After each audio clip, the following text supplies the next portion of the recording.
You're saying almost all the time it was somebody off or somebody off time. But did you ever have a situation where it wasn't that simple? There used to be Russian bears that would come across, and they would be heading for Cuba. And they would deliberately kind of stray into our 100-mile zone, and we'd get scrambled. And by the way, we were always armed. We were always armed, and we had rockets, live rockets on the wingtips, and we were ready to pull the trigger at any time. And so these bears would kind of stage along, and we'd pick them up, but as soon as we locked onto them, they'd turn away, and they'd get out into international waters. So we never got close to them. Did you get an impression about why they were doing that? Were they just testing? Testing us, yeah. Just like in those days, and maybe it's true today, espionage was very big, and we knew as much about them as they knew about us. So, like we would climb up to 45,000, 50,000 feet, and if things got a little, and particularly if we were flying target, because we often did target while other airplanes intercepted us, you see. And there was always exercises going on. So you'd sit up there and it got a little boring, so you'd tune in Moscow Mali.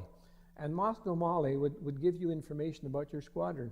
They knew the birthdays, for example, of people on our squadron. Now we knew as much about them as they knew about us. But there was always this stuff going on all the time, espionage. Tell me a little bit about Moscow Mali.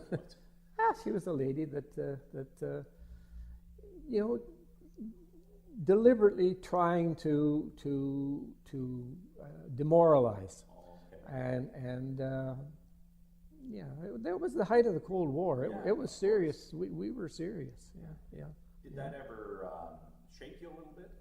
No, because we knew the same. We'd get briefings all the time, and they would tell us about, like we were there to defend against Russian bears, and that was the big one, and the other one was the Badger, the Russian Badger.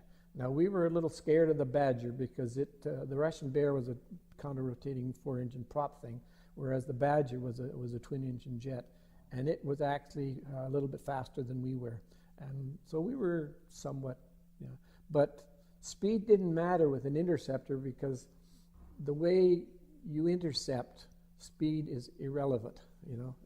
You're not chasing them. You're doing an intercept from the side.